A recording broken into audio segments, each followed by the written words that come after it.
Okay, students. Assalamu alaikum. वालेकुम अस्सलाम sir. वालेकुम सलाम सर। आपको आवाज भी ठीक आ रही है और आप स्लाइड भी ठीक देख सकते हैं? यस जी सर। सर। ओके। अच्छा, पहला हमारा क्वेश्चन यही होता है कि आपका पिछले मटेरियल से जो अभी तक हम पढ़ा चुके हैं या सिखा चुके हैं, उसमें आपको कोई चीज है जो क्लियर करना चाहते हैं या क्वेश्चन है आपका?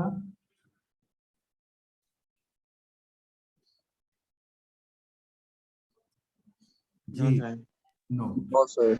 ओके, चले तो हम फिर उसी पे बिल्ड करते हैं, बल्कि थोड़ा सा रिव्यू हम हमेशा कर देते हैं। आपने सवाल नहीं भी पूछा फिर भी हम अपने last time we had started, in fact हमने उससे पहले भी वेक्टर्स को बिल्कुल शुरू में कोर्स के for a very short thing till dot product लिया था, और अब हमने उनको as a general Euclidean vector space जो n स्पेस तक एक्सटेंड की जा सकती है और हमारे लीनियर सिस्टम से भी उसका रिलेशन बन सकता है, अब हम उसी बात को इस सेंस में बढ़ा रहे हैं आगे।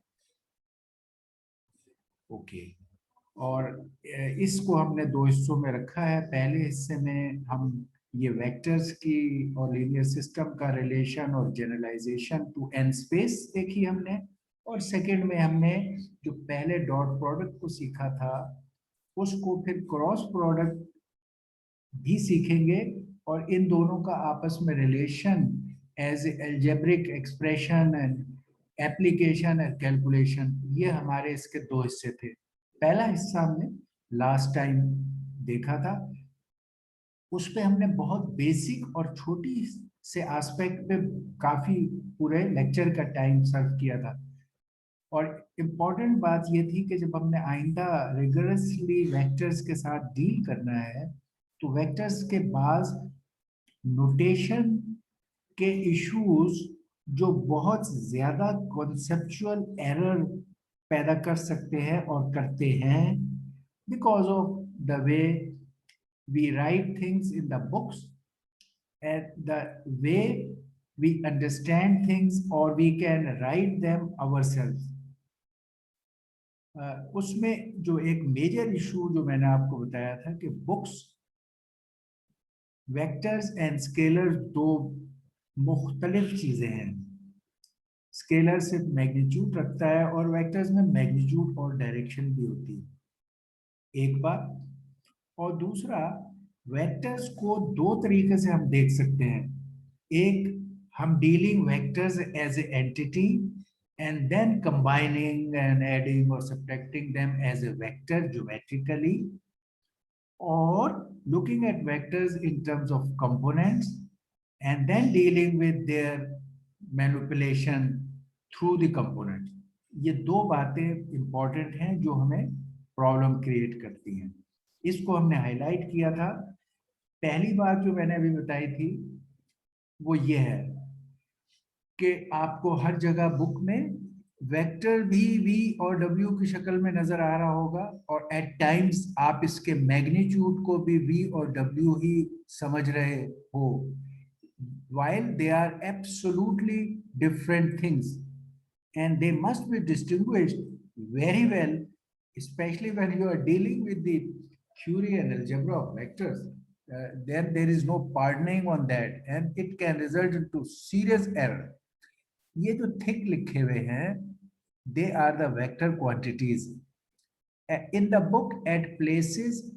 इनको विदाउट दिस बोल्ड लिखने में या वो इसके मैग्नीट्यूड को एस्यूम करता है या कर लेता है या होना चाहिए, और या मैग्नीट्यूड के लिए खास word double lines on both sides, vector के दोनों साइडों पे वो लाइन डाल के उसको मेंशन किया जाता है या किया जा सकता है। तो हमें इसको और मैग्नीट्यूड को हमेशा डिस्टिंग्विश करना चाहिए, क्योंकि दोनों बहुत ही डिफरेंट चीजें हैं।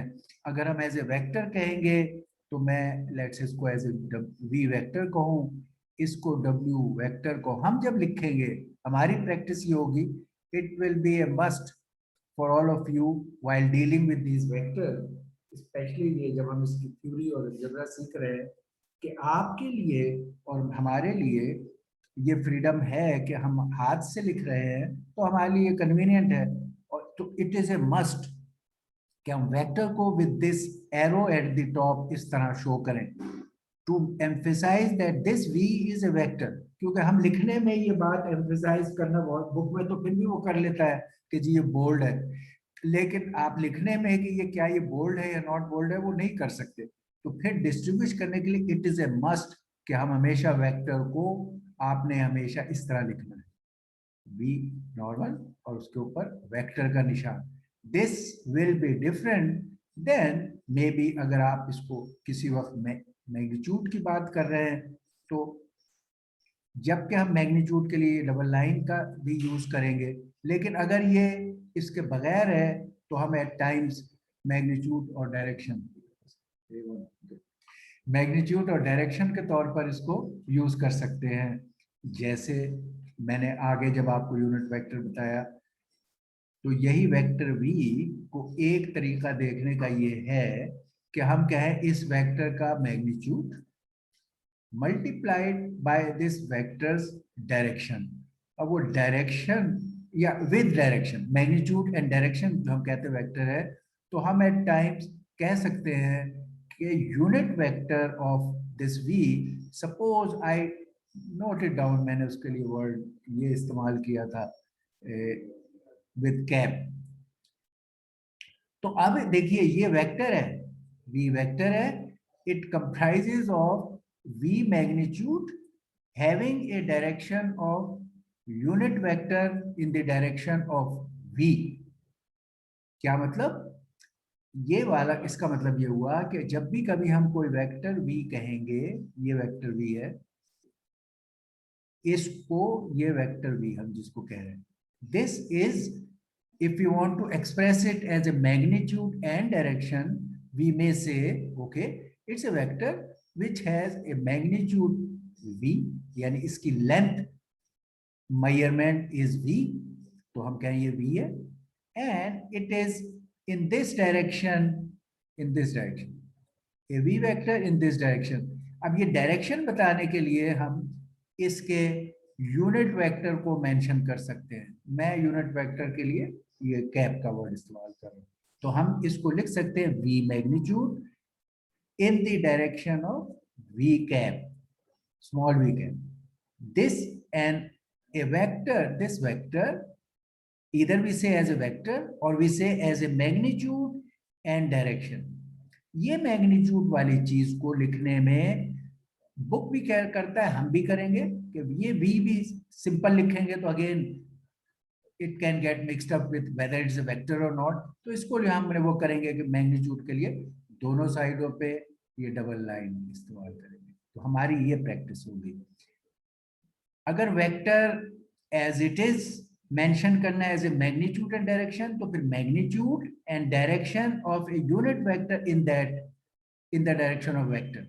अब ये जो यूनिट वेक्टर है जिसको मैंने v यूनिट वेक्टर कहा है, ये एक्चुअली क्या होगा कि आप अगर वेक्टर को, रियल वेक्टर को डिवाइड कर दें मैग्नीट्यूड से, उसके वेक्टर के मैग्नीट्यूड से, you might even write here magnitude of this vector। ठीक, ये मैग्नीट्यूड के लिए हम साइन इस्तेमाल कर रहे हैं, you may even emphasize it's a magnitude of a vector v, ठीक है, but here there is a freedom कि जब आपने डबल लाइंस डाल दी तो फिर तो अंडरस्टूड हो गया कि यहाँ पे ये वेक्टर ही है, लेकिन एम्फेसाइज करना हो तो हम करेंगे और लिखेंगे कि ये वेक्टर है जिसका मैग्नीट्यूड हम कर रहे हैं। अब आप देखिए ये हमने यूनिट वेक्टर की डेफिनेशन भी यही रखी थी, उस वेक्टर को अगर उसके अपने मैग्नीट्यूड से डिवाइड करें तो उसका मैग्नीट्यूड 1 हो जाएगा और डायरेक्शन वो ही रहेगी, और ये v वेक्टर है। इधर से ही आप कहोगे तो आप ये बात लिख सकते हो कि मेरा vector v is nothing but a vector which has magnitude of v, it has a magnitude of v and it has a direction of v cap। और समथिंग, ये यूनिट वेक्टर के लिए है। ये हमने unit vector, magnitude and direction, इस पे हमने काफी एम्फेसाइज किया है और ये हमें हेल्प करेगा all the way.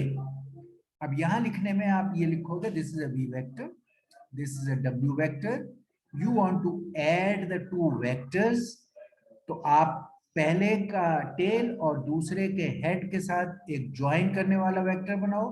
This is the sum of these two vectors, this is the result of adding these two vectors.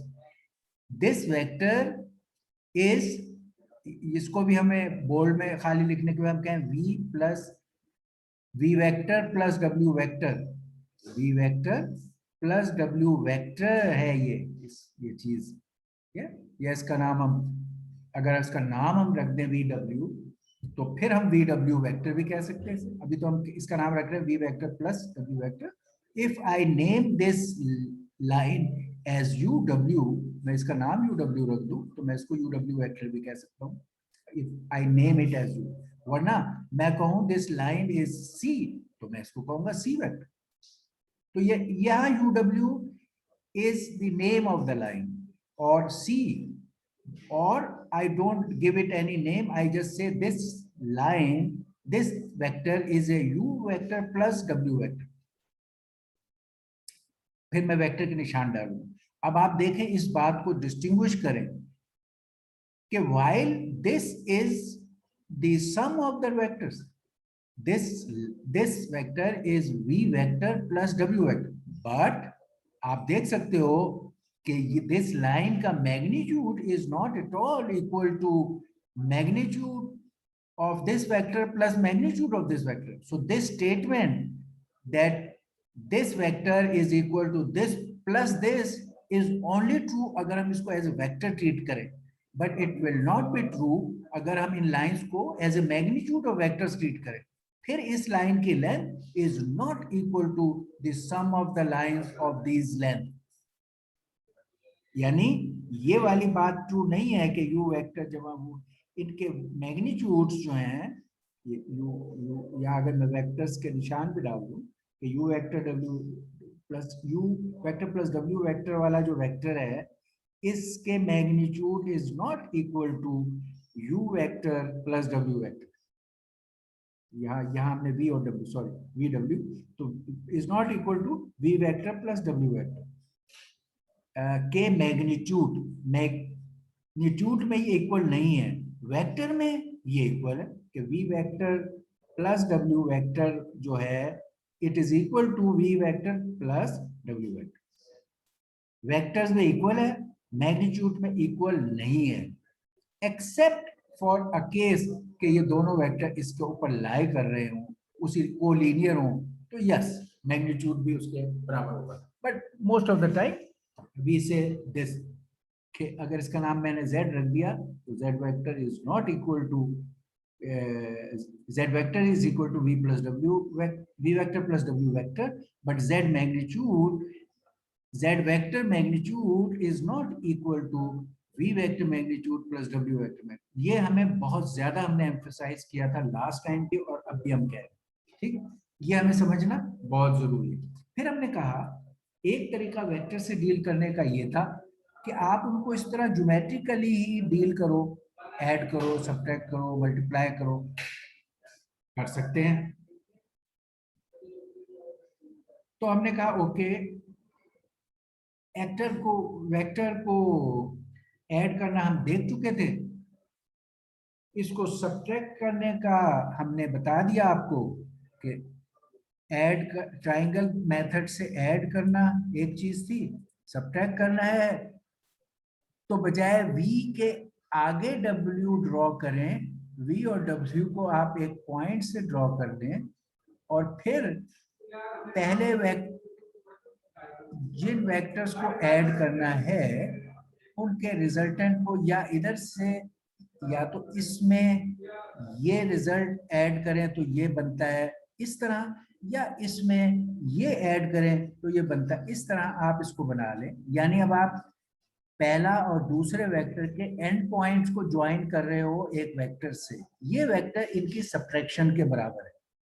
Depending on कि अगर ये इस शक्ल में है, ये x से मैंने आपको बता दिया था कि इस अगर हम कहें v प्लस x, ये v लें प्लस x, यानी ये v है। अगर हम इनका इस तरह ड्रॉ करते हैं तो v plus x is equal to w, हमारे पुराने रूल से इसके हिसाब से अब x will be w minus v, x will be w minus v, जैसे कि यहाँ पर है। तो जब हम इस तरह ड्रॉ करेंगे तो वेक्टर हमेशा जब दो वेक्टर्स ड्रॉ कर रहे हैं और उनको दोनों के हेड्स को ज्वाइन कर रहे हैं, तो इस जो हम ड्रॉ कर रहे हैं इसकी टिप की साइड पे, एरो की साइड पर जो वेक्टर है वो वेक्टर माइनस जो इसकी टेल पे वेक्टर है वो vector will give us the difference of the two vectors. यानी अगर ये v है और ये w है और वेक्टर हम ये बना रहे हैं तो this vector will be w minus v, यानी इसका हेड माइनस टेल, इसका फाइनल माइनस इनिशियल, ये जो वेक्टर बना रहे हैं सब्ट्रैक्शन में फाइनल माइनस इनिशियल। अगर आपको वेक्टर चाहिए v माइनस w तो फिर आप इन दो एंड्स के दरमियान ये वेक्टर बनाएंगे। ये वेक्टर का हेड जो है वो v की तरफ है, यानी फाइनल, और इनिशियल जो है वो इधर है, तो फिर ये v माइनस w कहलाएगा। यहाँ आते हैं तो मैं इसको v माइनस w, इनके भी हमें मेक श्योर कि हम ये डालें। ये है w vector minus v vector, ये वाला जो पहले बना हुआ था ये है, और दूसरा ये वाला जो दूसरा बना है वो ये है। हमेशा लास्ट वेक्टर जब आप लिख रहे हैं तो उसका जिधर हेड है वो वाला वेक्टर माइनस पहला वेक्टर से सब्ट्रैक्शन निकलती है। और इसमें भी एक स्पेशल, अब इस वेक्टर को मल्टीप्लाई करने का इशू आ गया। एक है एडिशन, फिर सब्ट्रैक्शन, फिर multiplying a vector by a number, by a scalar. तो वो ये है कि अगर एक वेक्टर v है और उसको एक किसी भी नंबर से 0.5 से मल्टीप्लाई किया तो ये लेंथ में आधा हुआ, डायरेक्शन वही रही। जब आप स्केलर से मल्टीप्लाई करते हैं तो डायरेक्शन वही रहती है, यानी ये वेक्टर है v, ये भी वेक्टर वही v, डायरेक्शन वही रही वेक्टर की, उसका खाली मैग्नीट्यूड हाफ हो गया, ये हाफ ट्वाइस। अच्छा, इसी में अब माइनस नंबर भी आ सकते हैं। अगर आप -1 से मल्टीप्लाई करें, चलो -3 से करें, 3 से आप करते हैं तो वही वेक्टर 3 टाइम्स हो जाता है इस तरह, ये वेक्टर 3v होता, 3v जी, ये वेक्टर v था, 2 से मल्टीप्लाई किया 2v, 3v। लेकिन अगर आप -3 से करेंगे तो ये माइनस साइन वेक्टर की डायरेक्शन को अपोजिट कर देता है। ये माइनस में डायरेक्शन का भी रोल आ गया। मैग्नीट्यूड इस स्केलर क्वांटिटी से तो मैग्नीट्यूड तो चेंज हो रहा था, मगर अब उस माइनस ने डायरेक्शन को अपोजिट भी कर दिया, तो अब ये वेक्टर अपोजिट भी हो गया, उसका साइज भी चेंज हुआ मैग्नीट्यूड, मगर अपोजिट भी हो गया। इसी तरह अगर -1 इंटू वी करेंगे तो वही वेक्टर अपोजिट हो जाएगा। तो ये multiplying by a scalar, subtraction, addition of vectors हमने देखा था। इसके देखने के बाद ये उसकी कुछ प्रॉपर्टीज थी जो हमने देखी थी, एसोसिएटिव, कम्यूटेटिव एटसेट्रा, मगर इसका एक कंक्लूडिंग रिमार्क हमारा ये था कि इस शक्ल में अगर वेक्टर्स का, बहुत सारे वेक्टर्स को आपने ऐड करना है तो आप geometrically head and tail rule इस्तेमाल करते हुए एनी सेट ऑफ वेक्टर्स को in fact add using scalar part sign part etcetera कर सकते हैं। तो और देयर इज नथिंग, क्योंकि अब आप ज्योमेट्रिकली उन वेक्टर्स को बना रहे हो तो वेक्टर का addition can be done geometrically very conveniently. आपके पास 10 वेक्टर्स हैं, आपने ऐड करने हैं। ये मैंने आपको एग्जांपल बताई थी कि ये वो सारे बहुत सारे वेक्टर्स हैं। ये एक v1 इधर है, v2 v3 v4, आपको यू हैव 10 वेक्टर्स और आपसे पूछा गया यार ये सपोज ये किसी पॉइंट पे ये 10 वेक्टर्स फोर्स लगा रहे हैं, दिस में be 10 students pulling this point into this 10 different directions, some student is strong and some is weak, so these are the vectors, force vectors let's say। आपको पूछे कि what will be the net result of this, इस case में जब हम vectors को as a total entity ले रहे हैं और उसको ऐड सब्ट्रैक्ट करना चाहें तो हमारे पास simple head and tail rule जो अभी हमने सीखा है ट्राइंगल वाला, इसको अप्लाई करके हम रिजल्ट निकाल सकते हैं। हम पहले ये जो पहला वेक्टर है इसको ड्रॉ करें।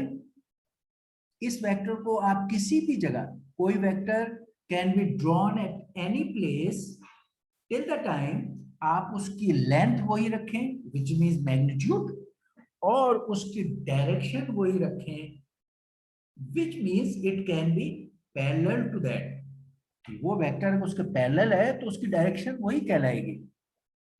अगर ये v1 यहां ड्रॉन है, ये v1 किसी भी जगह होगा तो ये आप इसको v1 कह सकते हैं।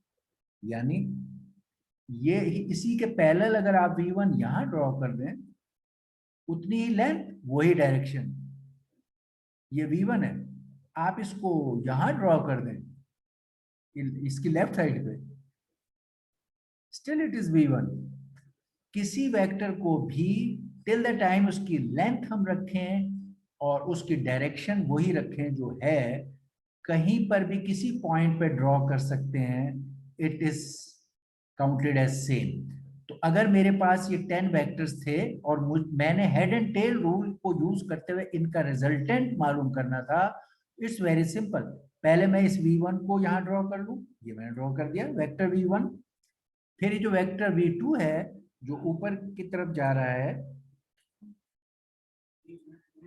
ये इसको यहां ड्रॉ कर दूं, तो इसके हेड पर उसका टेल रख के हेड एंड टेल रूल दूसरा वेक्टर ड्रॉ कर दूं, उसके हेड पे तीसरे वेक्टर v3 की टेल रखते हुए उसका हेड कर दूं। फिर मेरा ये वेक्टर 5 4 इस तरफ होगा तो इधर ड्रॉ कर दूं, 5 सपोज उधर है, 6 इधर है, तो मैं ये वेक्टर्स ड्रॉ करता जाऊं। एंड में जब आखिरी वेक्टर आ गया, फर्स्ट को ये v6 था, तो मेरा रिजल्टेंट क्या होगा, फर्स्ट वेक्टर का टेल से लास्ट वेक्टर का हेड, जो कि मेरा रूल है, तो ये मेरा रिजल्टेंट होगा। अगर मेरे ये 10 वेक्टर थे यहाँ पे ऐसे, तो मुझे उनका रिजल्ट ड्रॉ करने में सिर्फ मुझे उनके पैरेलल और उस डायरेक्शन में मैं हेड एंड टेल रूल से वेक्टर्स ड्रॉ करता जाऊं, लास्ट पॉइंट जहां पहुंचूं मैं कहूं जी ये से आप अपने सिटी में इस पॉइंट से निकले, इस डायरेक्शन, अब डायरेक्शन इंपॉर्टेंट है खाली मैग्नीट्यूड, इस डायरेक्शन में आपने अपने लेट्स से कार पे इतना ट्रेवल किया, फिर आपने इस डायरेक्शन में इतना ट्रेवल, फिर आपने इस डायरेक्शन में इतना ट्रेवल, फिर इस डायरेक्शन में इतना, फिर इस डायरेक्शन में, तो आप फिर ये ट्रेवल किया।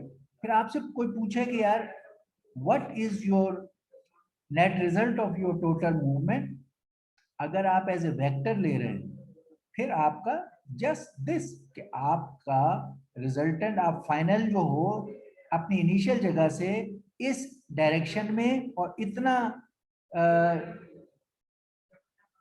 डिस्टेंस पर लोकेटेड हो फाइनली।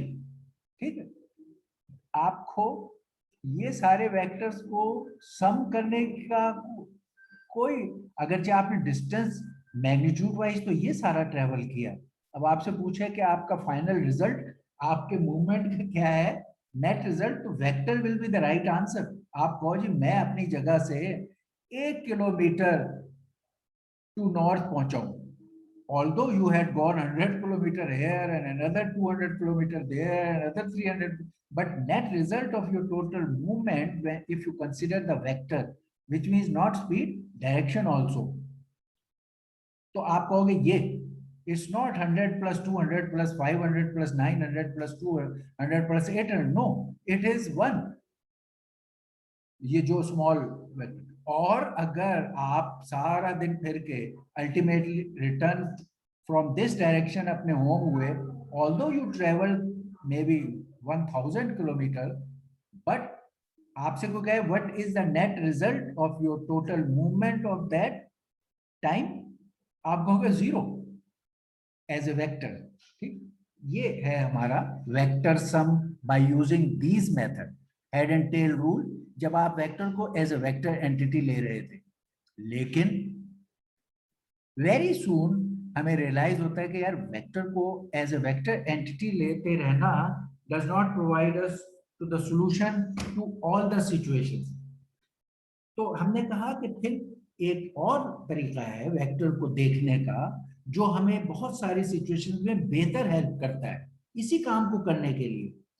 वो ये है कि आप कहें कि भाई मैं वेक्टर को एज ए कंपोनेंट्स देखना चाहता हूं। अगर मैं उसको एज ए कंपोनेंट्स देखूं तो मुझे उसकी मैनिपुलेशन, उसके अलजेब्रा में आसानी होगी।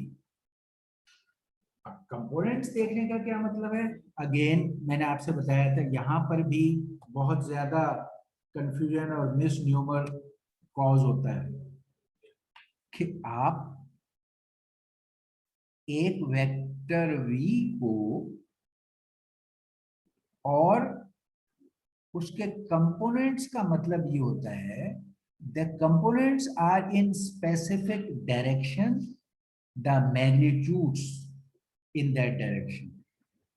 ठीक है, यानी कंपोनेंट वेक्टर तो यकीनन उन डायरेक्शंस में वेक्टर है, लेकिन जब किसी वेक्टर को एज ए कंपोनेंट हम शो करते हैं तो हम कहते हैं कि ये vector, this vector has so many components, जिसमें एक कंपोनेंट एक्स एक्सिस पर है और उसकी ये वैल्यू है, एक वाई एक्सिस पर है उसकी ये वैल्यू है, एक जेड एक्सिस पर है उसकी ये वैल्यू है। यानी okay, यानी अब हम क्या कहेंगे कंपोनेंट्स के केस में, हम कहेंगे कि यार मैं पहले इसको वेक्टर को बस एज ए वी वेक्टर को वी देख रहा था कि ये वी है, और मुझे आई न्यू इट कि ये वी हैज ए मैग्नीट्यूड जो मैंने कहा ये, and we has a direction जो मैंने कहा ये। अभी तक मैंने इसको मैग्नीट्यूड डायरेक्शन के एंटिटी के तौर पे देखा टोटल। अब मैं कहता हूं नहीं, I want to recognise it as its component. Components क्या होते हैं, इस वी के कंपोनेंट्स इस तरह के होते हैं कि एक्स डायरेक्शन में उसका क्या कंपोनेंट है, वाई डायरेक्शन में उसका क्या कंपोनेंट है, मे बी जेड भी ले सकते हैं, जेड डायरेक्शन में क्या कंपोनेंट। तो पहले आप एक्स और वाई में पहचान लें, फिर वही चीज जेड पे एक्सटेंड हो जाएगी। तो अगर आपका ये वेक्टर वी था, ये वेक्टर वी अब आपका मतलब होगा कि it is a line drawn from origin. ये वेक्टर v जो हम बाय डिफॉल्ट लिख रहे थे, actually it was a vector from the origin. Suppose ये है 0 0 0 0 ओरिजिन टू दैट पॉइंट। ये लाइन जो ड्रॉ करें from origin to that point and arrow उसकी डायरेक्शन हम रखें towards that point, this is our vector v। Actually जो अभी तक हम बात कर रहे थे वेक्टर v वो ये है, it is a line drawn from origin to that point जो इस वेक्टर का हेड है, और इस पॉइंट की वैल्यूज क्या लिखते हैं हम कोऑर्डिनेट सिस्टम में, वो इस पॉइंट का मतलब होता है इसकी वैल्यूज होंगी कि x पर ये कितनी दूर हमें आना पड़ा, यहां से हम परपेंडिकुलर गए हैं, यहां पर हम x और y की वैल्यू लिखते हैं कि you travel so much on x, then you travel so much on y, then you reach this point। तो हम इस पॉइंट का नाम मे बी क्या हम कह देते ओके ये x1 y1 है, से ये x और y कोऑर्डिनेट सिस्टम था x में, तो हम इस पॉइंट का नाम x1 y1 रख देते हैं। अब हमारा ये v वेक्टर जो 0 0 0 से x1 y1 पॉइंट की तरफ आ रहा है, इस वेक्टर को अब हम v वेक्टर को लिखने के लिए कंपोनेंट की शक्ल में कहेंगे it is either as a coordinate, we can just write, sometimes you just write the coordinates, two coordinates. V vector is x1 y1, okay, और at times हम इसको वेक्टर की शक्ल में लिखना चाहते हैं, we write in the column vector, तो हम कहते हैं ओके v वेक्टर मेरा जो यहाँ है it is x1 और y1, उसका x कंपोनेंट हॉरिजॉन्टल कंपोनेंट क्या साइज मैग्नीट्यूड इज x1 और उसके वर्टिकल ये x1 है। जब हम x1 y1 पॉइंट लेते हैं, ये x1 है, ये y1 है, तो ये x1 y1 मैग्नीट्यूड। हमारी आम प्रैक्टिस ये है कि हम ये वाले पॉइंट्स का नाम x, पहले हम अपने मैथ्स में हमेशा x, y और z की शक्ल में लेने में तरजीह देते थे, x1 y1 z1, x2 y2 z2, x3 y3 z3।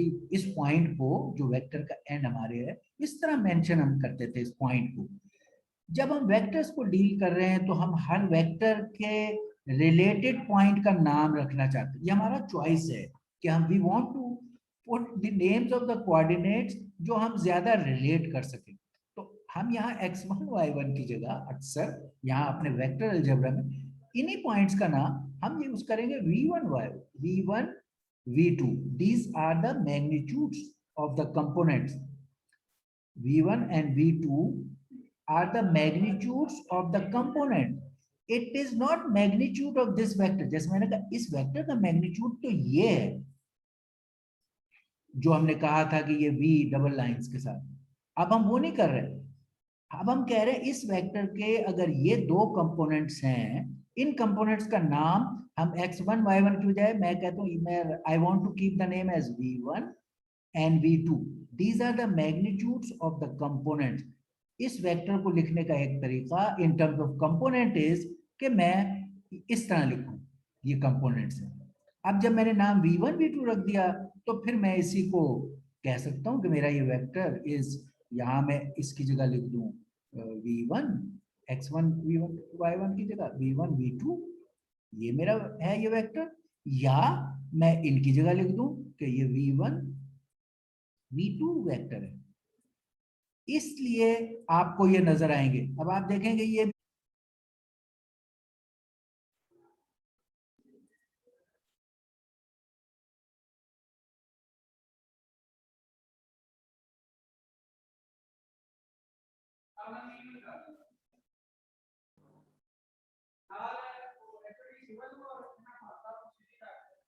Okay अच्छा, आप देखेंगे कि मैंने इस पार्ट पर पिछली दफा भी ऑलमोस्ट द फुल क्लास या an hour of A class spend किया, और आज भी मैंने इसके रिवीजन में ये सारा टाइम दोबारा स्पेंड किया। Why? It is so important to avoid so many mistakes in future. most of mistakes lie around this, okay, this v which is a vector and using v magnitude and using components of v1 v2 v3 whatever of this, इन सब में differentiate और इनके purpose और इनका concept और इनके मायने हमें जब तक क्लियर नहीं होंगे, we will be in a thick in a mess. अब अगर हमें ये पार्ट क्लियर हो गया, now we can move fast because the basic was this. अब सवाल पैदा होता है, ये जब हम वेक्टर्स बनाते थे जैसे वी वेक्टर, तो बाय डिफॉल्ट मैंने आपको बताया अंडरस्टूड हमने रखा हुआ था कि जब कंपोनेंट की शक्ल में किसी वेक्टर को बताना है तो एक एंड हमने ओरिजिन पे डाल दिया बाय डिफॉल्ट, जब हमें किसी ने कहा नहीं। मगर जरूरी नहीं है, देयर आर वेक्टर्स जो हम बताना चाहेंगे कि उन वो ऐसे वेक्टर्स हैं जिनका ओरिजिन पर एक एंड नहीं है। How about mentioning those vectors, उसको कैसे मेंशन करें? वो क्या है? लेट्स से ये एक वेक्टर है, ये यहां पर अब मैंने एक वेक्टर बनाया था, ये वेक्टर ये है, लेट्स से, फिर यही इसका नाम, just to keep the thing के डिफरेंस करें, इसका नाम भी मैंने रखा, ये एक वी वेक्टर है। मगर अब ये वी वेक्टर ऐसा है कि जो जिसका टेल और हेड के एंड पॉइंट्स P1 और P2 हैं, यानी अब एक एंड 0 0 नहीं है, x1 y1 है और दूसरा एंड x2 y2 है। अब इसका ये वाला एंड इधर नहीं है, ओके। इस वेक्टर को हम कैसे एक्सप्रेस करेंगे एज ए इसके कंपोनेंट्स, और इस वेक्टर को हम कैसे एक्सप्रेस करेंगे फॉर इट्स मैग्नीट्यूड, यानी इस वेक्टर का के कंपोनेंट्स और इस वेक्टर का मैग्नीट्यूड कैसे पता चलेगा। हमने बेसिक उससे भी सीखा था कि वो क्या है, लास्ट टाइम मैंने मेंशन किया था उसको। यहां अगर पिक्टोरियल हम देखना चाहें तो एक्चुअली क्या है, ये जो हम कहते हैं ना P1 is a point x1 y1, इसको तो हम पहले भी देख चुके थे। उसमें हमने हमेशा जब एक पॉइंट कोई होता है उसको बाय डिफॉल्ट हमने हमेशा ओरिजिन से लिया था। तो there is a vector from this origin to this point x1 1 like the previous case, जो अभी हमने v यहां लिया हुआ था, ठीक है। अब v इधर चला गया, इसका कोई नाम रख देते हैं। इस पॉइंट का नाम P1 है, इसका हमने नाम O रख दिया, तो हमने कहा OP1। जैसे यहाँ पहले V वेक्टर था, U वेक्टर था, W वेक्टर था, जो ओरिजिन से चल रहे थे। अब हमने कहा हमारे एक्सिस में इस वेक्टर के दो एंड्स हैं, पहला एंड ओरिजिन पे नहीं है, तो हर एक जो है वो एक पॉइंट है। इस पॉइंट के लिए ओरिजिन से जो वेक्टर है वो OP1 उसका नाम रख दिया, उसके कोऑर्डिनेट x1 y1। दूसरा पॉइंट उधर हमने ओरिजिन से एक और वेक्टर ड्रॉ कर दिया, उसका नाम OP2 रख दिया, और उसके कोऑर्डिनेट क्या है x2 y2, ये OP2 के, ओके। पहला सवाल ये कि ये जो वेक्टर v अब है यहां पर, जो कि P1 से P2 के दरमियान वेक्टर है, इसका नाम v वेक्टर को I can always name it, जो हमने यहां किया है, v vector is nothing but A vector between P1 and P2, तो हम उसका ये नाम भी दे सकते हैं, वेक्टर बिटवीन P1 P2 के दरमियान vector, same as v vector और P1 P2 vector are the same thing, they have two ends which are tail is not at origin. इन वेक्टर्स की tail is at origin again like old case. अब अगर हम कहें इस वेक्टर को इन वेक्टर्स की टर्म्स में अगर हम एक्सप्रेस करें तो ये क्या होगा। पहली बात, हमारी इक्वेशन वेक्टर सम की इक्वेशन कहेगी OP1 plus P1 P2 is equal to OP2, okay. एक तो ये बात, ये वेक्टर सम के लिहाज से आपका, फिर इसका मतलब है v वेक्टर क्या निकलेगा, v वेक्टर या P1 P2 vector will be OP2 minus OP1। तो जब भी कभी हम जनरल वेक्टर लेंगे तो हम उसके कोऑर्डिनेट्स के लिए second point which is P2 उसके कोऑर्डिनेट माइनस P1 उसके कोऑर्डिनेट लेंगे, सही। तो हमारा vector v will be now vector v which is P1 P2 vector, ये इसका एक और नाम, between P1 to P2 is equal to vector OP2, ये सेकंड P1 से P2 की तरफ है, तो हम पहले P2 को लेंगे OP2 इसके कोऑर्डिनेट माइनस OP1 इसके कोऑर्डिनेट, इन्हें सब्ट्रैक्ट करेंगे, इसके कोऑर्डिनेट्स को सब्ट्रैक्ट करेंगे तो हमें ये जनरल वेक्टर P1 P2 या v वेक्टर मिलेगा। यानी हमने जो यहां किया,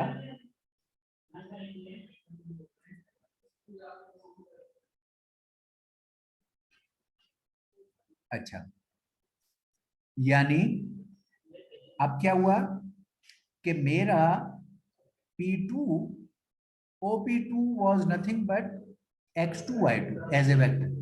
OP2 या P2 was x2 y2 and my OP1 was x1 y1. अब मैं इन्हें सब्ट्रैक्ट करूंगा तो मेरा ये वेक्टर v जो अब है ये नया एक vector v which is p1 p2, ये मैं फाइंड कर सकूंगा इनके कंपोनेंट्स को सब्ट्रैक्ट करके। तो मैं x2 minus x1 and y2 minus y1 करूं तो मेरा वेक्टर v, ये जो नया वेक्टर है वो मिल जाएगा। नए वेक्टर के कोऑर्डिनेट्स क्या हैं? x2 minus x1, y2 minus v। आप देखें इसका कोऑर्डिनेट माइनस इसका कोऑर्डिनेट, डेस्टिनेशन माइनस इनिशियल करके मैं इनके कोऑर्डिनेट्स निकालूंगा। यही कोऑर्डिनेट वेक्टर की शक्ल में लिखने हो तो ऐसे लिखे जाएंगे। अब सवाल आता है कि इस वेक्टर v का जो इस शक्ल में है इसका मैग्नीट्यूड क्या होगा? इस वेक्टर का मैग्नीट्यूड क्या होगा? ये वाला। अब v का मैग्नीट्यूड क्या होगा? पहले भी हम मैग्नीट्यूड लेते रहे, अब क्या होगा? अब इसका मैग्नीट्यूड, जो मैग्नीट्यूड कैसे पता चलता है किसी वेक्टर का? उसके जो कंपोनेंट्स होते हैं उन कंपोनेंट्स को हम स्क्वायर करके सम करते हैं और अंडर रूट लेते हैं तो मैग्नीट्यूड निकल आता है। That is how we can find the magnitude. तो अब इस वेक्टर का मैग्नीट्यूड निकालने के लिए हमें इन कंपोनेंट्स को स्क्वायर करके सम करना होगा और हम इसका मैग्नीट्यूड निकाल सकेंगे। वो यहाँ है, ये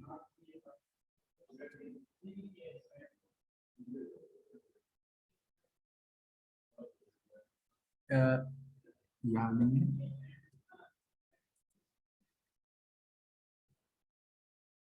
ओके, यही हम कर लेते हैं।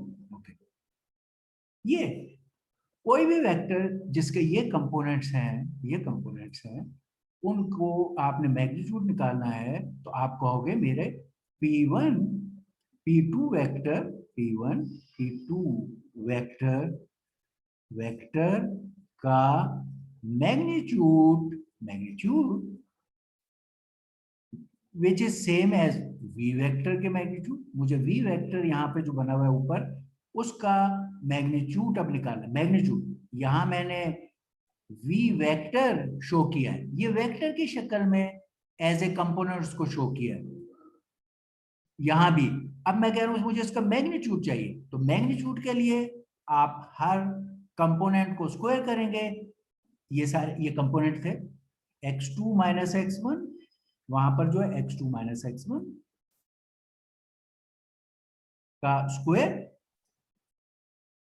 ये x1 का square plus y2 minus y1 का स्क्वायर, ये square and taking the under root of that.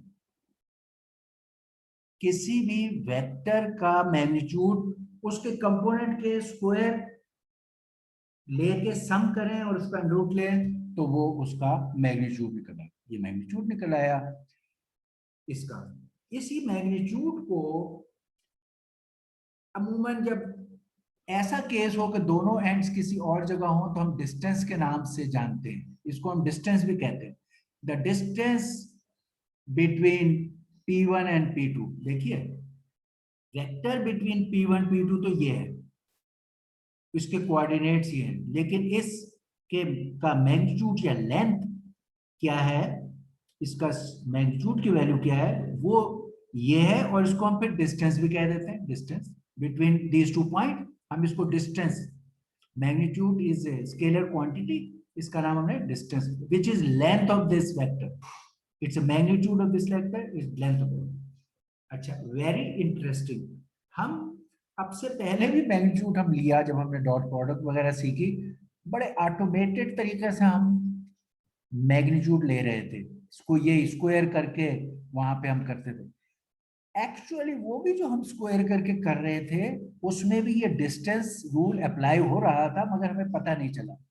आमतौर पर डिस्टेंस रूल का जिक्र इस वक्त आता है जब दोनों पॉइंट्स नॉन जीरो पोजीशन पर, नॉन ओरिजिन पोजीशन पर हो, तो डिस्टेंस का जिक्र आता है। एक्चुअली जब हम पहले भी v को लिख रहे थे, उस वक्त भी जब हमारा v इस तरह P1 P2 के दरमियान नहीं था, हमारा v ये था पहले तो हमारा v यहाँ था, उसका एक एंड हमारा ओरिजिन पे था 0 0 पे, और इसका कोऑर्डिनेट x1 y1 थे या v1 v2 थे। चलो v1 v2, चलो यही रखते हैं, x1 और y1 और y1 थे। उस वक्त हमारा वेक्टर ये v था, v वेक्टर।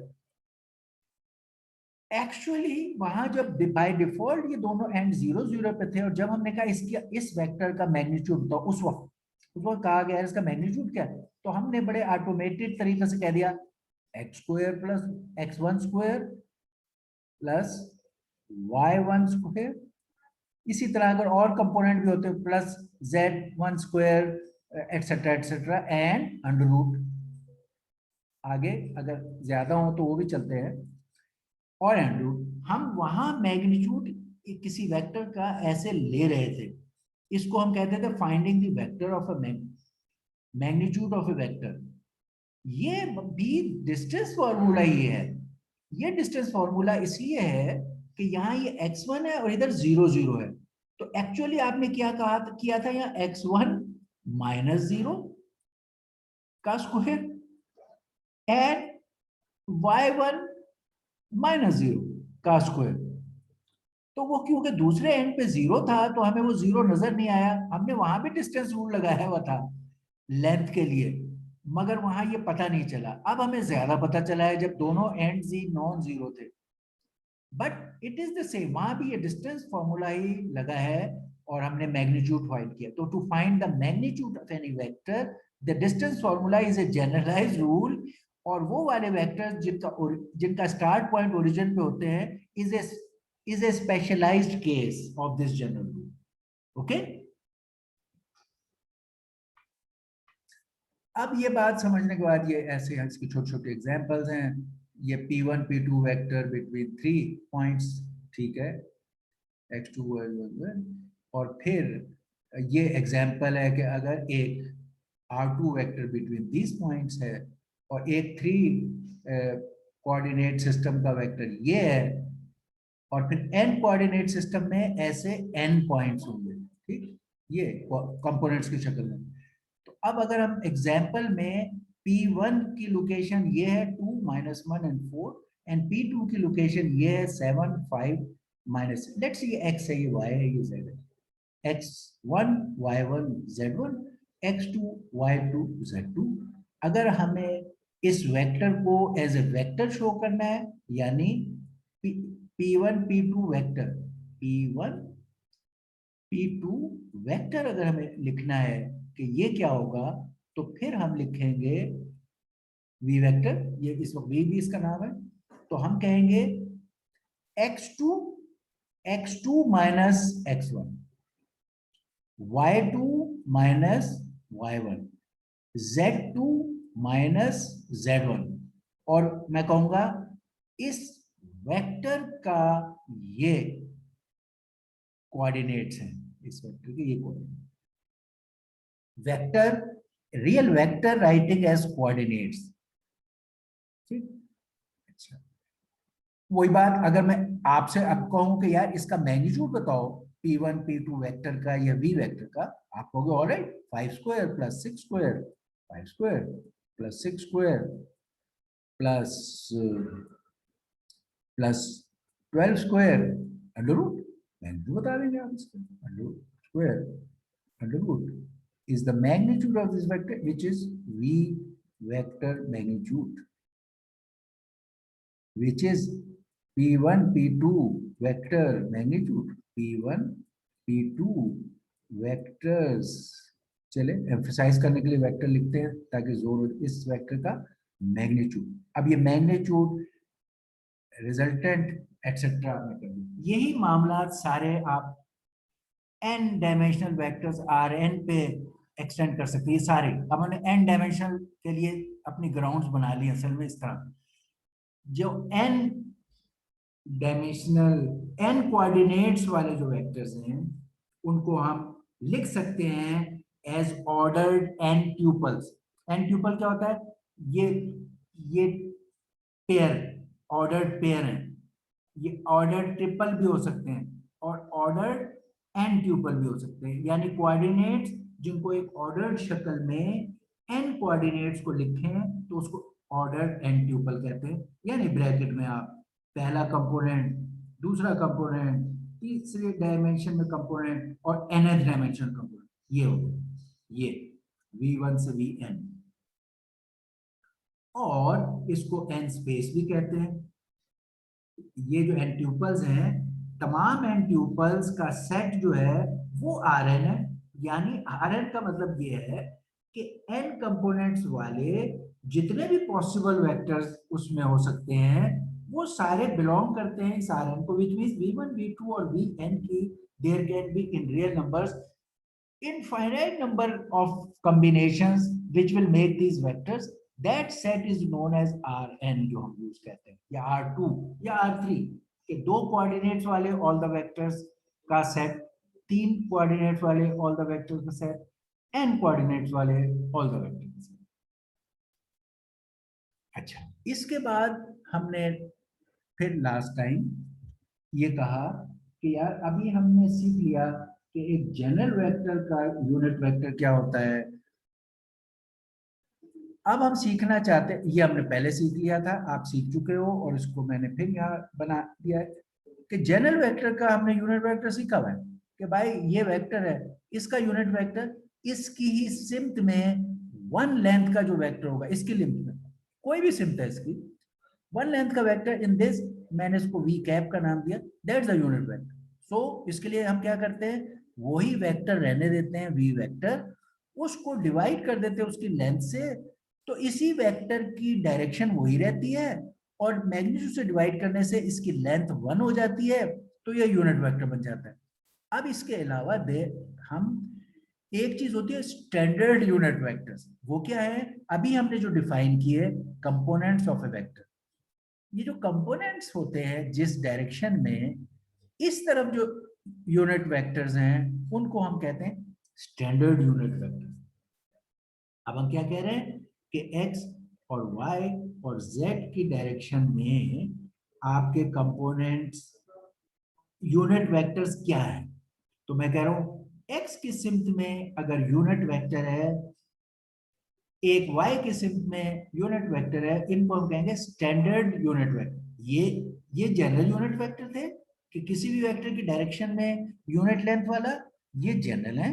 लेकिन ये स्टैंडर्ड यूनिट वेक्टर जो सिर्फ कोऑर्डिनेट एक्सिस की डायरेक्शन में यूनिट वेक्टर्स हैं, यूनिट वेक्टर हैं वो भी यूनिट, उनको हम स्टैंडर्ड यूनिट वेक्टर्स कहते हैं। अगर एक्स एक्स की सूरत में वन लेंथ का कोई वेक्टर बनाए तो वो स्टैंडर्ड यूनिट वेक्टर है, इसका नाम हम आई रखते हैं। अगर y की सिम्त में यूनिट लेंथ का वेक्टर हम ड्रॉ करें तो ये भी एक स्टैंडर्ड यूनिट वेक्टर है, इसका नाम हम j रखते हैं। z की सिम्त में अगर हम कोई यूनिट लेंथ का वेक्टर बनाएं तो फिर उसका नाम हम k रखते हैं। ये हमारा वैसी प्रैक्टिस है, आई जे के, हमने ये रोमन वर्ड्स के इनको वो असाइन कर दिए normal names, but they are vectors of unit length in the direction of a coordinate। इसी वजह से जब मैं i कहूं तो ये x की सिम्त में क्योंकि यूनिट लेंथ है, इसके अगर मुझे इस i के पॉइंट्स लिखने पड़े तो क्या होंगे, x में इसकी लेंथ 1 है 1, y में it is just lying on x, there is this point does not have any y part। ये जब तक इधर से उठेगा नहीं तो इसका तो y तो ग्रो ही नहीं करेगा, तो y 0 है, तो 1 0। इस वेक्टर के मैं j के कंपोनेंट्स देखना चाहूं तो इसका x पे तो कोई कंपोनेंट ही नहीं है, there is no component, y पर ये 1 है। आप जानते हो कंपोनेंट्स नहीं है से क्या हमारी मुराद है कि अगर कोई वेक्टर इस तरह बना होता है, लेट्स से ऐसे कोई वेक्टर बनता है, यहां बना दें, ये वेक्टर है, तो इस वेक्टर का ये कंपोनेंट इन दिस डायरेक्शन है x में, और ये कंपोनेंट इधर ये y कंपोनेंट है, तो इसका x और y कंपोनेंट अगर ये एंगल पर यहां हो तो x कंपोनेंट भी है y कंपोनेंट भी है। लेकिन अगर ये वेक्टर पूरा इधर लेट जाए तो इसका y कंपोनेंट ये खत्म हो जाता है, अगर ये पूरा इधर खड़ा हो जाए तो इसका ये x कंपोनेंट जो है वो खत्म हो जाता है, इसलिए इसका कोऑर्डिनेट 1 0 और इसके 0 1। इसी तरह जब 3 डायमेंशन में जाएंगे तो x की सिम्ट वाला इधर इसने x इधर बनाया 1 0 0, i j 0 1 0, k 0 0 1। इनके components of this unit vectors की शक्ल में इनको ऐसे लिखा जा सकता है। तो अब हमने एक और चीज सीख ली। अब क्या करें अब हम अगर एक वेक्टर v है हमारा जिसके ordered coordinate points v1 v2 हैं डायग्राम में, it will have two components. एक ये कंपोनेंट्स ही हैं, ये जो पहला कंपोनेंट v1 है ये क्योंकि x एक्सिस में है इसलिए इसकी डायरेक्शन ये है i। एक्चुअली i भी यूनिट है, इस पे भी कैप हम डाल सकते हैं मगर हम नहीं डालते। i की सिम्त में ये v1 मैग्नीट्यूड है, तो कोई वेक्टर को बताने के लिए उसका मैग्नीट्यूड और डायरेक्शन चाहिए होती है। तो अब इस कंपोनेंट का मैग्नीट्यूड v1 और डायरेक्शन ये है, दूसरे कंपोनेंट का मैग्नीट्यूड ये और डायरेक्शन ये है। तो हम इस वेक्टर v को अगर वेक्टर्स की शक्ल में सम शो करना चाहें तो ये तरीका है, अगर हम खाली कंपोनेंट्स को ऑर्डर्ड पेयर में लिख करें तो ये तरीका है, और अगर हम कंपोनेंट्स i और j को भी उनकी वैल्यूज की शक्ल में लिखना चाहें तो ये तरीका है। i क्योंकि 1 0 है और j जो है वो 0 1 है, तो हम इस तरह भी लिख सकते हैं। तो there are all different ways of expressing a vector in terms of components. यही बात आप यहाँ देख रहे हैं 3 डायमेंशन वाले केस में v1i v2j v3k या v1 1 0 0 v2 0 1 0 एक्सेट्रा। ठीक, ओके। अब हमने R2 R3 में ये वेक्टर्स एक्सप्रेसिंग इन components using standard unit vectors भी देख लिया, सीख लिया। इसी को अगर आप n डायमेंशन में एक्सटेंड करें फिर क्या होगा, यही बात कि वेक्टर को आप अब कंपोनेंट्स की शक्ल में लिखना चाहते हो और अब क्या करें उस कंपोनेंट की डायरेक्शन का भी जिक्र करना चाहते हो। जब 3 वाला था तो i से एक डायरेक्शन, j से दूसरे कंपोनेंट डायरेक्शन, k से तीसरे की। अब ये जब 4 होगा तो आपको एक और चाहिए होगा, 5 होगा तो एक और नाम चाहिए होगा। इसको जब हमने n के लिए जनरलाइज किया तो हमने कहा यार हम ये वाले नाम रखेंगे e1 e2 i j k की बजाय, i की बजाय e1, j की बजाय e2, k की बजाय e3 और n डायमेंशन है तो en। तो एक जनरल नोटेशन ली। अब हमारा v any v vector can be written as v1 v2 vn as ordered n tuple and it can be written as sum vectors component sum के तौर पे v1 e1 v2 e2 v3 e3 vn en, ये दो तरीके से ये vector भी। ठीक, ये जनरलाइजेशन हो गई। अब अगर हम इस सूरत हाल में हैं तो अब हम कहते हैं कि यार इसको हम linear combination of standard unit vector, ये अब हम एग्जांपल्स हैं कि अगर ये वेक्टर एक था 2 कंपोनेंट्स उसके हमने पहले जैसे लिखते थे वो ये लिख रहे हैं, वो अब इस शक्ल में ये हो जाएगा 2i - 3j। ये वाला जो 4 डायमेंशन का था इसको लिखने के लिए अब हम i j k के बजाय 7 e1 3 e2 -4 e3 +1। तो हम इस तरह इनको एक्सप्रेस कर सकते हैं इन terms of standard unit vectors. Okay,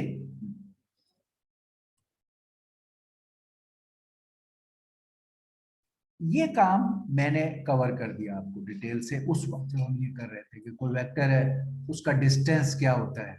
एक वेक्टर है p1 p2 and you want a distance formula in n component vector, तो हमने कर लिया कि distance between points p1 and p2 is nothing but the magnitude of p1 p2 vector which is उसके जो coordinates हैं x2 - x1 y2 उनको square करना। ये मैंने उधर ही मेंशन कर दिया था क्योंकि वहां ये रेलेवेंट था। इसी तरह अगर ये 3 डायमेंशन का है तो इसमें जो इम्पोर्टेंट बात हम एम्फसाइज करेंगे वो ये है कि यार जब ये P1 P2 वेक्टर के कंपोनेंट्स में लिखो तो कंपोनेंट्स लिखने में तो लाजमी x2 माइनस x1 और y2 माइनस y1 होगा, लाजमी।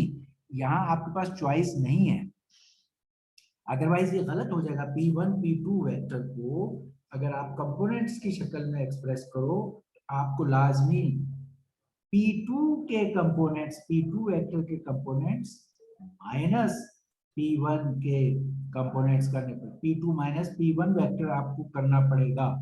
डेस्टिनेशन पॉइंट वेक्टर और दूसरा OP2 माइनस OP1 करना पड़ेगा, ठीक। इसलिए वो तो लाजमी था।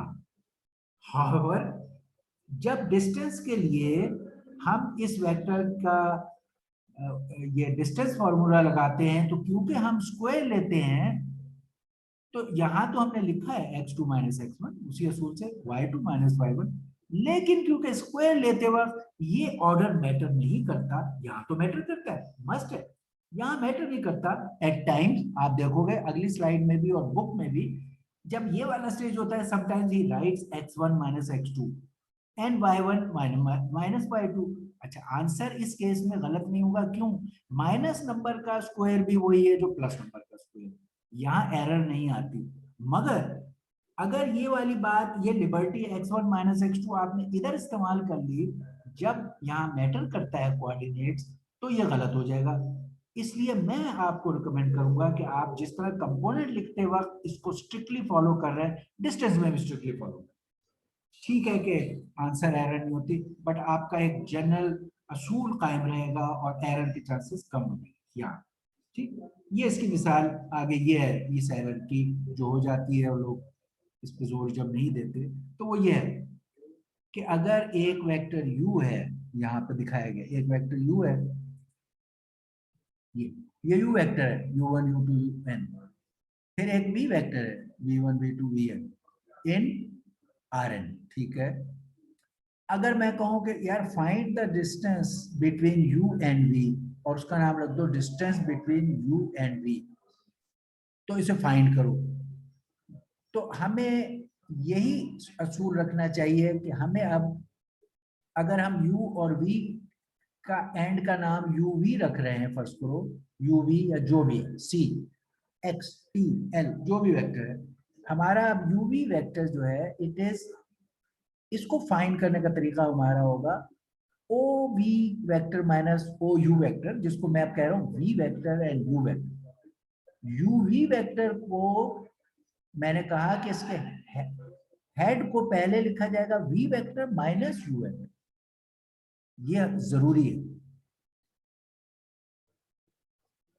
ओके, इस तरह लिखेंगे तो फिर हम कहेंगे ये कंपोनेंट्स इसके v1 minus u1 v2 minus u2 v3 minus v3, फिर हम कह सकते हैं इस तरह कहेंगे, ये कहना लाजमी है, इसमें आप ऑर्डर चेंज नहीं कर सकते। इसलिए आपको you have to be very careful कि यूवी वेक्टर के लिए v vector minus u vector और v1 माइनस u ये लाजमी है, otherwise it will be a wrong vector which you will be talking.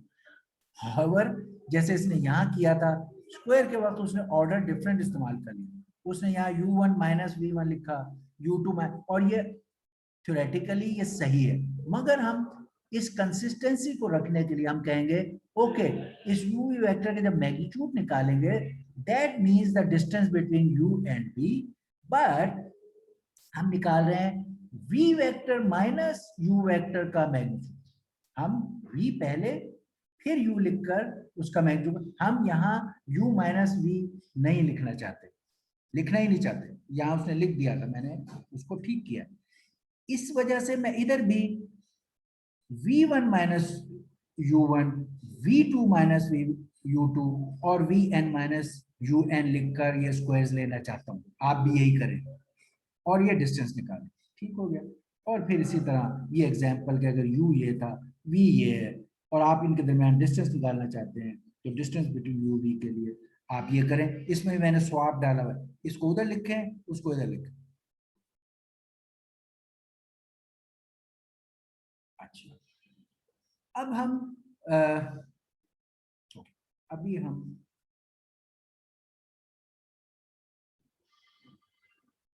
Okay चले, ये हम स्मॉल पॉइंट इसको देख लेते हैं कि अब अगर हमें चाहिए,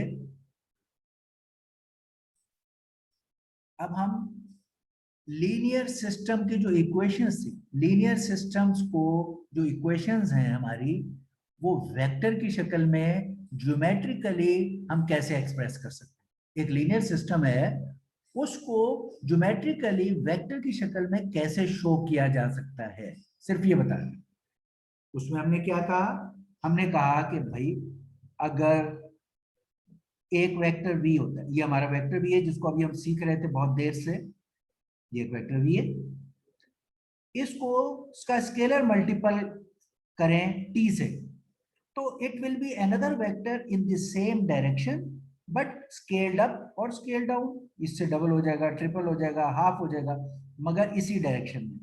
तो हमारा TV vector will be nothing but, ये अगर v है तो v माइट से लेट्स, ये हमारा टीवी वेक्टर, वी वेक्टर को t से मल्टीप्लाई, एक कांस्टेंट स्केलर से मल्टीप्लाई किया, वही वेक्टर उसी सिंप में लेंथ चेंज के साथ हो, ये टीवी वेक्टर है।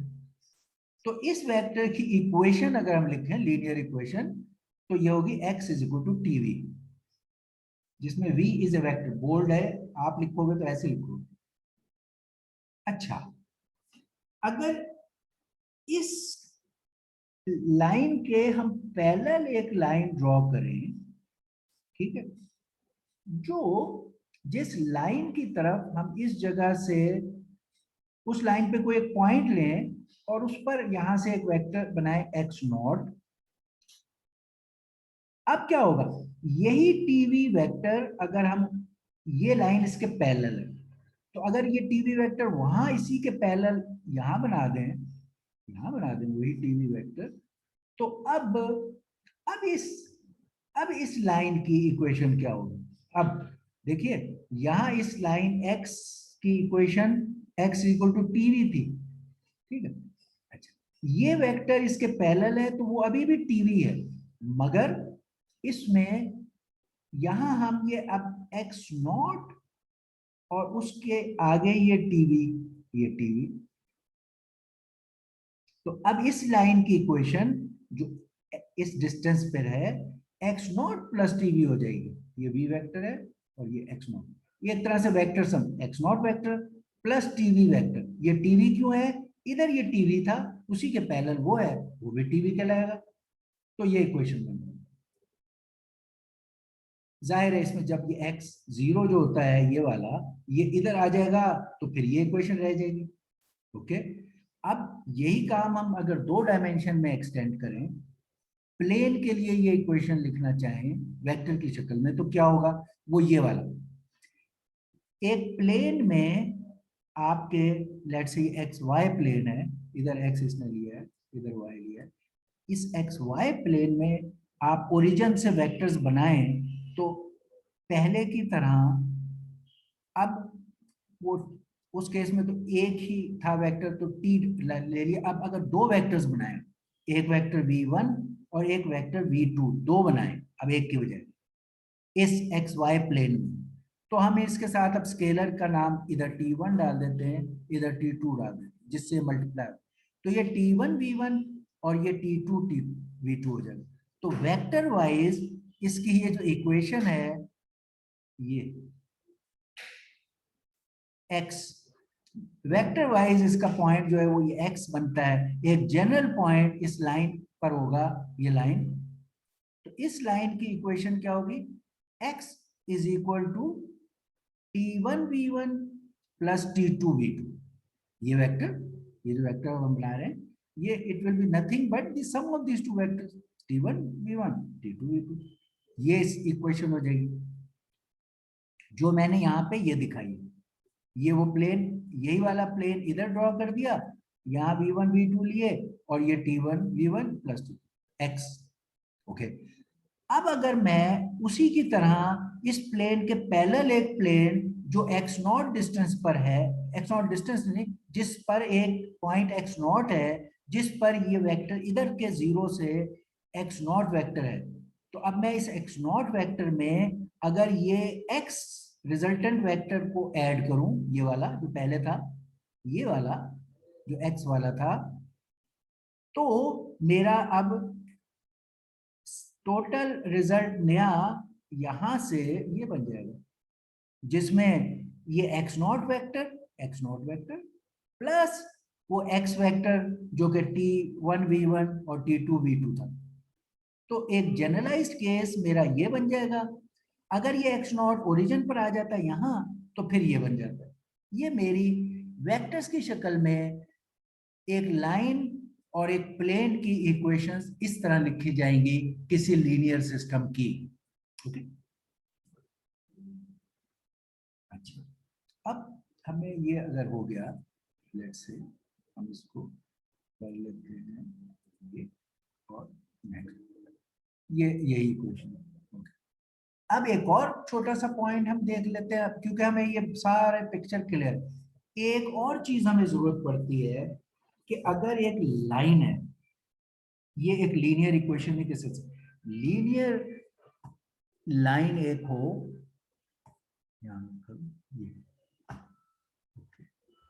ये अगर मेरी एक लाइन है लीनियर, इसकी इक्वेशन क्या होगी? ये होगी ax plus B y plus c is equal to 0। हम हमेशा देखते रहे कि दो डायमेंशन में अगर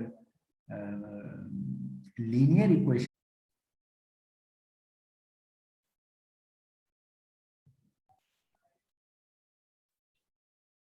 okay, alright, we had little disturbance of network. Okay, अच्छा, अब हम इसमें लास्ट जो अभी चीज देख रहे थे before we close this thing, वो ये थी कि हमने लास्ट उसमें देखा, here is our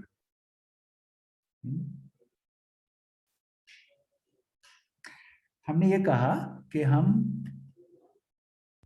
हम लीनियर इक्वेशंस देखते रहे हैं, हम उन्हें जानते हैं, ये ax plus B Y is equal to C, ये हमने बहुत इससे वाकिफ है।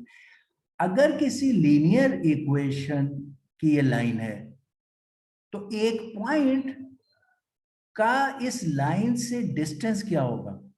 वो डिस्टेंस की इस लाइन से इसके ऊपर आप एक परपेंडिकुलर गिराएं, ये 90 डिग्री है, और ये जो लाइन है इसका जो लेंथ है वो डिस्टेंस है from this point two this line. ये चीज हम इसको मैथमेटिकली भी, ये लाइन, इस लाइन पे नॉर्मल लाइन की इक्वेशन जो इस पे 90 डिग्री होती है, ऑर्थोगोनैलिटी, और फिर उस लाइन को passing through x naught y not की जब हम इक्वेशन लिखेंगे तो आप उससे ये डिस्टेंस निकाल सकते हैं। ठीक, इसको जब हम इस तरह कैलकुलेट करते हैं कि ये लाइन, इस लाइन पे इसको नॉर्मल की इक्वेशन, उस नॉर्मल की इक्वेशन पर ये पॉइंट, और फिर हम अगर इस डिस्टेंस को कैलकुलेट करें तो वो ये है कि इस लाइन पर उस पॉइंट के कोऑर्डिनेट्स डाल दें, यानी x और y की जगह इसके points x naught y not, और फिर इस लाइन के एक्सप्रेशन का वो यानी कि एब्सोल्यूट वैल्यू, ये साइन एब्सोल्यूट वैल्यू के लिए होते हैं, यानी जो भी आए प्लस या माइनस में, तो आपने इसको प्लस में ही एक्सप्रेस करना है ये, और इसको अगर डिवाइड कर दें, इसके जो ये कोएफिशिएंट्स के स्क्वायर का अंडर रूट है, जो अमूमन जैसे हम वेक्टर्स की शक्ल में हम करते हैं, इस तरह इसके कोएफिशिएंट के स्क्वायर के उससे, तो हमें ये डिस्टेंस मिल जाएगा from a point to a line distance. इसी तरह अगर ये काम हमें एक distance from a point which is x naught y naught z naught, और एक प्लेन का कैसे डिस्टेंस लेना हो, अगेन आप यही करोगे कि इस लाइन से एक परपेंडिकुलर गिराओगे इस प्लेन पे, इस प्लेन के नॉर्मल की इक्वेशन निकालोगे, और उस पर बिटवीन दिस पॉइंट और दिस पॉइंट आप लेंथ मेजर करोगे। ये d, जब एक पॉइंट का एक प्लेन से डिस्टेंस निकालना हो, तो प्लेन के लिए आपकी इक्वेशन, क्योंकि ax by c z 3 plus d, ये तो कांस्टेंट तो है, अब आप देखिए लाइन की इक्वेशन में A X B Y C था, प्लेन की इक्वेशन में A X B Y C Z, ये सब लीनियर इक्वेशंस है इन मल्टीपल वेरिएबल जिनको हम पहले डील करते रहे। इक्वल टू 0 ये उसकी इक्वेशन है। तो इसका डिस्टेंस निकालने के लिए उस गिवन प्लेन की value at X not Y not Z not, उसका absolute value divided by again A square B square C square, ये जो कोएफिशिएंट्स हैं इनके स्क्वायर से डिवाइड। ये हमारा point line and point plane magnitude वाला पार्ट इस तरह से ये होगा। इसकी ये एग्जांपल है कि भाई ये एग्जांपल कैसे वर्क करेगी। यहाँ इसकी एग्जांपल है कि आपने 1 - 4 या एक ये पॉइंट था, ये एक प्लेन था, ठीक है। इसको आपने इक्वल टू 0 की शक्ल में लिखना था, तो ये -1 इधर आ गया। आपने इस इक्वेशन को हमेशा इक्वल टू 0 की शक्ल में लिखने के बाद जो हिस्सा है इधर, उसमें वो पॉइंट की वैल्यू आपने डाल दी, उसका एब्सोल्यूट वैल्यू ली। देखिए -3 आया था, एब्सोल्यूट वैल्यू ली तो उसकी 3 हो गई, और नीचे ए square B square C square किया, वो 7 हुआ। 3/7, दिस डिस्टेंस इज 3/7। अच्छा, अब हमने जो काम पहले कर लिया था उससे अब हमने करना है, डॉट प्रोडक्ट हम सीख चुके हैं, हमने क्रॉस प्रोडक्ट को सीखना और इससे लिंक करना है। तो खाली डॉट प्रोडक्ट वाली चीज को इससे रिलेट हम करते हैं और फिर आगे इसकी एग्जांपल्स करेंगे फ्यूचर में। अभी हम सिर्फ इसका रिलेशन कर देते हैं।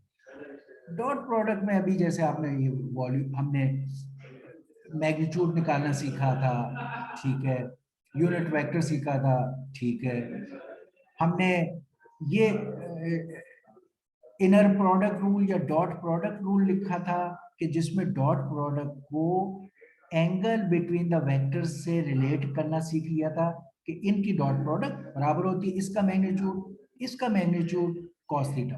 ये फॉर्मूला हमें मालूम है डॉट प्रोडक्ट की, और हमें ये पता ही था कि dot product in terms of components of A vector directly इस तरह कैलकुलेट हो सकती है, और dot product in terms of angle between the vectors इस तरह कैलकुलेट हो सकती है। यानी अगर ये डॉट प्रोडक्ट मुझे चाहिए और मुझे पहले का मैग्नीट्यूड दूसरे का मैग्नीट्यूड और इनके दरमियान एंगल पता है, तो मैं इस तरह कैलकुलेट कर सकता हूं। और दूसरे केस में ये अगर मुझे इसके कंपोनेंट्स पता है तो ये मैं डायरेक्टली कैलकुलेट कर लूं और इसमें से कोई अननोन फाइंड कर लूं, लेट्स से एंगल पता कर लूं। मुझे एंगल बिटवीन देम चाहिए, ये मैग्नीट्यूड पता है, ये मैग्नीट्यूड पता है, ये डॉट प्रोडक्ट पता है, तो मैं एंगल फाइंड कर लूंगा। इस तरह हम एंगल भी फाइंड करते हैं, और यहीं से ही हमने इनके बारे में सीखा कि ऑर्थोगोनैलिटी क्या होती है। ऑर्थोगोनैलिटी क्या होगी कि या तो u डॉट v का ये कैलकुलेशन आपका 0 होगा, दैट इज ऑर्थोगोनल, या आप इस तरह जब कैलकुलेट करोगे cos थीटा, तो इस cos थीटा का एंगल का आंसर 90 आएगा, दैट्स ऑर्थोगोनल। तो there are orthogonality between two vectors को फाइंड करने के दो आपके पास ऑप्शन हैं, या u डॉट v निकालें और आप उनको देखें कि क्या ये 0 हो गया, वो 0 होगा, या आप cos थीटा देखें कि अगर वो 90 आता है तो cos of 90 is 0, it will make u